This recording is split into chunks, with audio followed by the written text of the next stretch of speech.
ఒక తల్లి తన కూతుర్ని అర్థం చేసుకుంటుంది, ఒక భార్య తన భర్తను అర్థం చేసుకుంటుంది, ఒక ప్రేయసి తన ప్రియుని అర్థం చేసుకుంటుంది, ఒక టీచర్ తన స్టూడెంట్ని అర్థం చేసుకుంటుంది.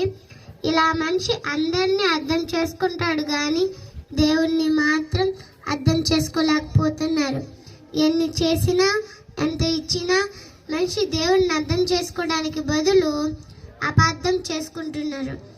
మనుషులు ఎక్కువగా గుట్కాలు, మత్తు పదార్థాలు, మత్తు పానీయాలు తిని తాగేవాణిని మనం చూసినప్పుడు ఎందుకండి వీటిని తిని ఆరోగ్యాన్ని పాడు చేసుకుంటున్నాడు అని అడిగితే, బ్రదర్, దేవుడు అన్ని సృష్టిలోనే పెట్టాడు కదా, తాగితే తప్పేముంది అంటాడు. అంటే వీడు దేవునికే కౌంటర్ వేస్తున్నాడు.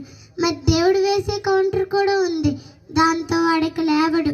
అది ఎలా ఉంటుందంటే, నాయన సృష్టిలో జీడిపప్పు పెట్టాను, గన్నేరు పప్పు పెట్టాను, మరి జీడిపప్పే ఎందుకు తింటున్నావు, గన్నేరు పప్పు ఎందుకు తినటం లేదు అని దేవుడు అడిగితే వాడు ఏమైపోతాడండి? అందుకే దేవుని కౌంటర్ వేయాలని చూడకండి, మీరు ఎన్కౌంటర్ అయిపోతారు. దేవునికి సెటిల్ వేయకండి, దేవుళ్ళో సెట్ అవ్వండి. దేవుడు మీ మంచి కోరాడు కనుకనే మంచి ఆహారం తీసుకో అని అంటున్నా, దేవుని మాట వినుకున్నా దేవుడిని అపార్థం చేసుకుంటున్నావు. దేవుడు మనల్ని ప్రేమించి ఈ ప్రకృతినిచ్చి మనల్ని తన కోసం బతకమంటే దేవుణ్ణి మరిచి మనుషుల కోసం బతుకుతూ సృష్టికర్తకు బదులుగా సృష్టిని పూజిస్తూ దేవునికి దూరం అవుతున్నారు.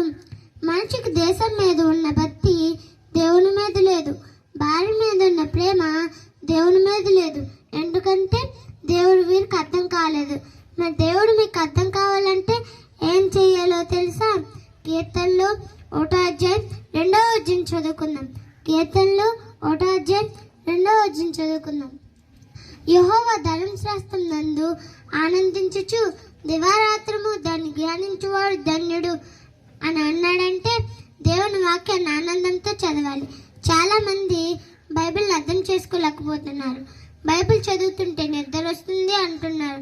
ఎందుకంటే లోకంలో ఉన్న చెత్తంతా మైండ్లో పెట్టుకొని బైబిల్ చదివితే బైబిల్ అర్థం కాదు.